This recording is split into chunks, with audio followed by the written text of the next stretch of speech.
Sa mga panalo yun, magandang hapon sa inyo lahat. For today's vlog, mag-install tayo ng crankcase ng Sniper 155. So, yung ganito klase ng crankcase, mga galing to sa R15, R15B3. So, sa mga magtatanong, hindi to pwede sa Sniper 150 hanggat hindi nyo to tinatabas. Kasi ang kalibel ng Sniper 150 ay yung hindi naka-ultaw ito. So, plain sa Sniper 150. Yung mga nagtatanong tulad ganina sa akin, may nagtatanong kung pwede daw ba yung crankcase ng Sniper 155 sa 150. Hindi po pwede. Magiging pwede lang siya kung tatabasin nyo siya dito, okay?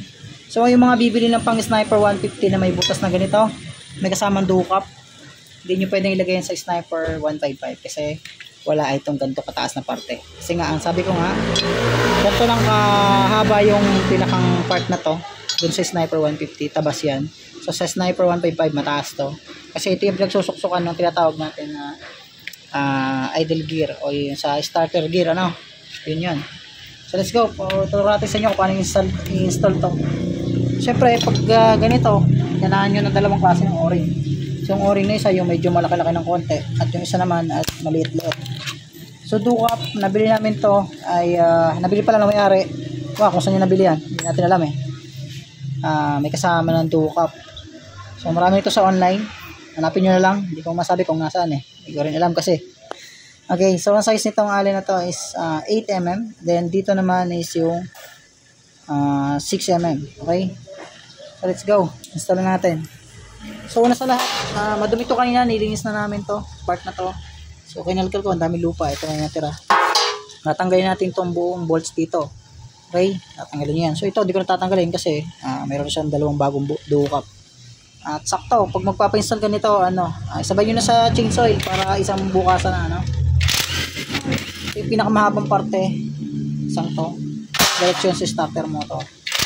Pagkakalas nito, dapat tandaan nyo kung saan galing mga bolts para matagalig din natin ang tama. So, maganda tong pagkakataon to para masilip na rin natin yung magneto nya. Kasi yung magneto nito, yung matakbo is kulang-kulang 100,000 kilometers na, Haba-haba na takbo ng motor na to. Yan. So, inimpak ko na siya para mabilis yung trabaho natin. Mabilis niyong makuha. Kung nasa bahay naman kayo, bumili na lang kayo ng T-wrench. Kung wala kayo pambili ng impact wrench, 8mm yung size. So, kailangan natin ng allen 5mm para tanggalin yung magneto natin. Stay yung stator coil, sorry. Yan. Mainit. At saka may yung laga pa itong motor na to. So, ayan na, So, pag ganito, maganda pa yung condition ng magneto nito, yung stator coil. Kasi, kung mapansin nyo lahat dito is kulay tanso pa siya. So, once na nangitim itong ating stator coil, or may nasunog na dyan, mag-iiba yung tunog ng motor nyo. Akala nyo yung may parang sumisipol. Hindi yun water pump seal. Ano lang yun, stator coil. Yung parang big bike, sabi nga nila. Tunog big bike. So, pag naging ganun yung tunog ng motor nyo, check upin nyo lang to. So, pag may sunog siya dyan, yun na yun. Palitan nyo lang ng bago. Pero mahal yan. May 1,000 yan. So ingatan natin yung gasket. Kasi yung gasket na to ay hindi naman siya disposable. Pag marunong kayo magbaklas, makukuha nyo siya ng maayos. At pag na-deform naman, huwag nyo na ibalik. Bilhin na kayo ng bago. So ito yung gasket nya. Tinatawag nating metal gasket. Napakatibay niya kasi hindi yan basta natutupi. So yun ang pangit sa ibang unit, diba? Karton yung kanilang mga ginamit na gasket. So ito yung pagkakaiba ng sa Sniper 150 maiksi ito. So dito yung nakatusok sa pin na to. Kasi yung pin na yan ay ang dala-dala ng pin na yan yung starter gear. Diretso yan sa magneto. So chinek up ko yung kanyang starter gear kahit isa walang binot. So ganun katibay yung sa Sniper 155. Napakatibay yung starter gear niya. Unlike sa Sniper 155. Ay 150 pala. Ang huna ng starter gear niya. Yun ang maganda sa 155. Na-improve nila yung gear ng starter. So, ito na yung 5. Dito natin gagamitin yun. Kailangan natin kunin yung dito. Itong stator coil. So, counterclockwise ang ikot niyan. 3 lang bolt na 5mm. So, pag magkakalas ka nito, ayusin nyo at baka mabilog. Mahirap tanggalin to mga kapanalo. So, isa pang mangyayari nito, magre-ready rin tayo ng thread locker. Kasi lalagyan natin ng thread locker yan. Kasi kaya matigas yan dahil may thread locker yan. Sa iba, ini-impact pa yan para madaling makalas, So So dito naman meron na tayong impact wrench, kaya dire-diretso yung pagbaklas natin. Ba't nga ba papalitan to na mayari? Ayan po, kita nyo, basag na. So wala nang paglalagyan yung engine sprocket cover. Kaya pinalitan. So yan, 3 bolts na mahaba, dalawang maiksi. Yung dalawang maiksi para yun dun sa pulser. Yan. Ganyan natin. So ito na yung pinakang stator coil nya. Ito medyo matigas to, nakadikit. Ito ano lang to, protection lang to para hindi tamaan yung wire. Sungkitin na natin pulser nya. Tigas yan.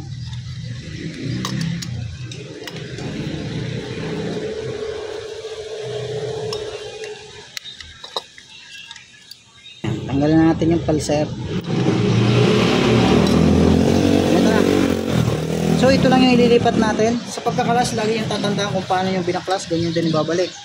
Kasi pag namali kayo, pwede kayong makasira ng starter, stator coil.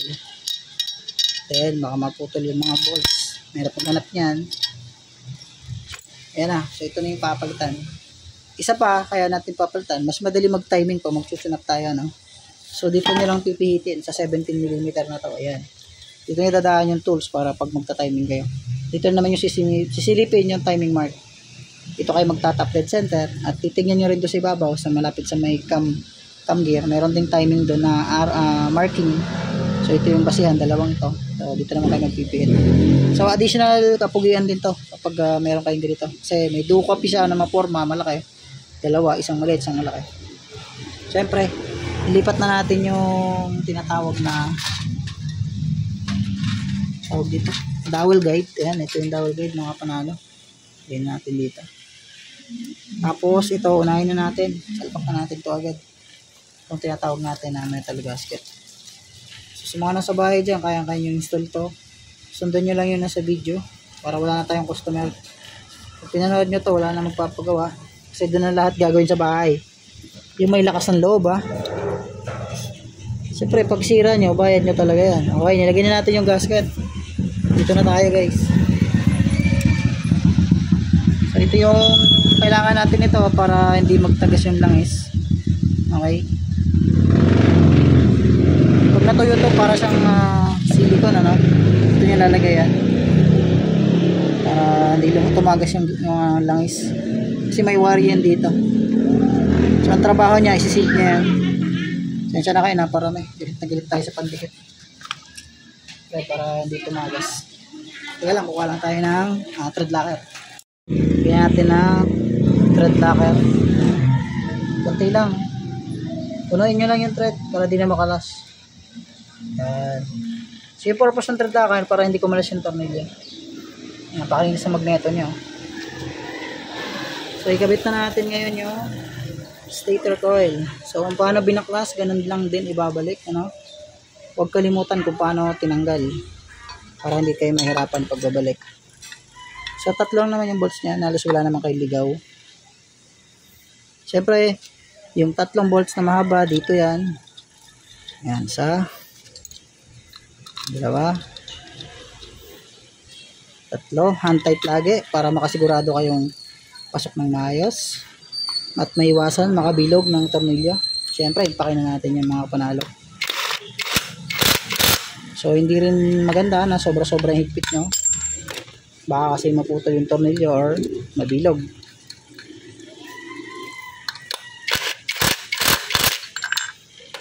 So, isa na lang at lapit na matapos to.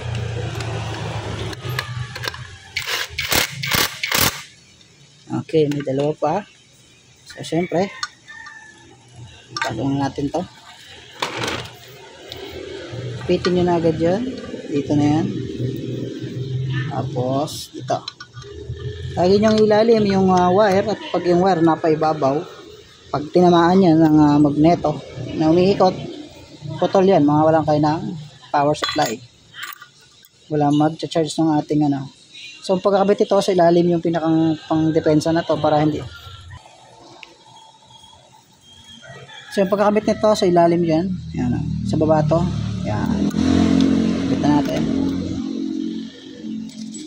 So, kabitan natin yung 2 bolts na maiksi. So yung dalawang bolts sa maiksi, di kayo maliligaw kasi sa taas lang naman lang yan. Yan, hand tight ulit. So pagpasok na, impakin nyo na.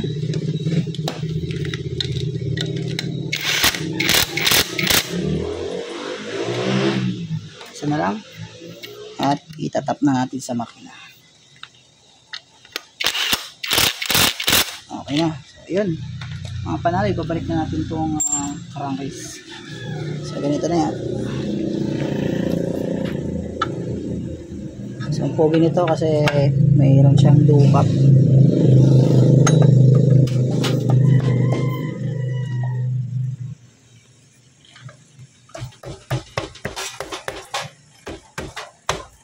Ayan na. Naka-attach na kaagad. So ayan na. Bolts nito tayo. Mahaba syempre sa starter motor.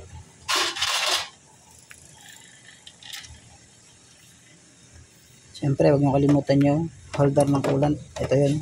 So kaya may bakal dyan. Siya yung holder ng coolant. Doon naman sa Sniper 150. Siya naman yung holder ng araro natin. Yun sa may parang hasang.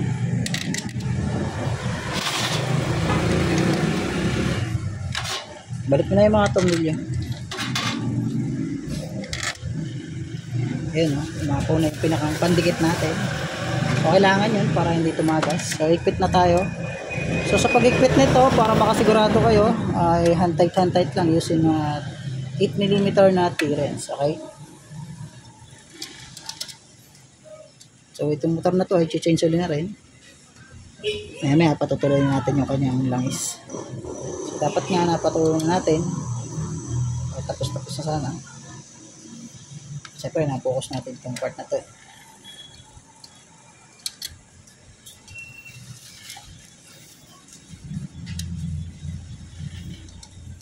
Napakabit na nga yun, may dupat.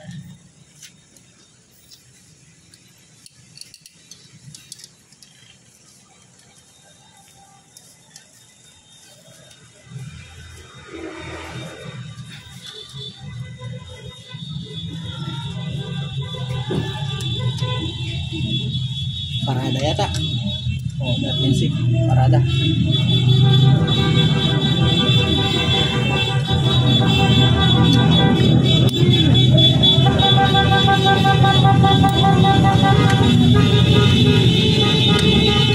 Ngayon na mga to. Di ba na namigay ng candy?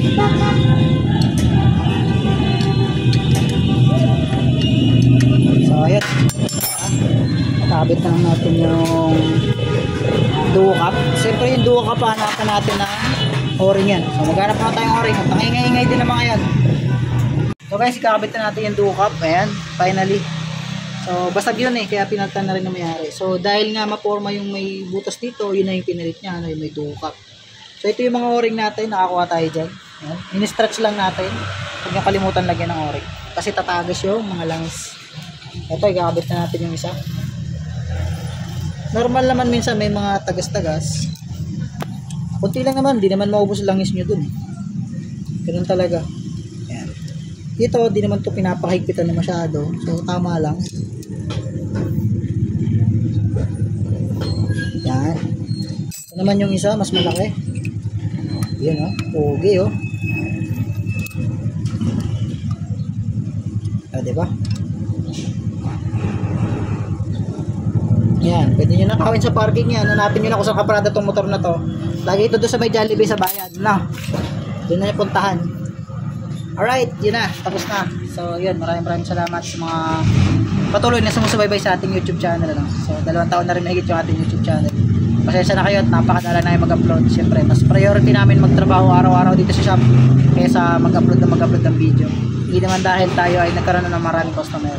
Siyempre, hindi na lang natin ma-priority minsan na mag-upload sa YouTube ng maraming video. So, tsagaan nyo na kung ano lang yung nakakayanan namin at hayaan nyo. Pag medyo may time kami, upload kami ng upload para sa mga tutorial na tulad nito na meron kayong makukuha na pwede nyong gamitin sa bahay. Yun lang, maraming salamat sa mga kapanalo. Shoutout sa inyong lahat.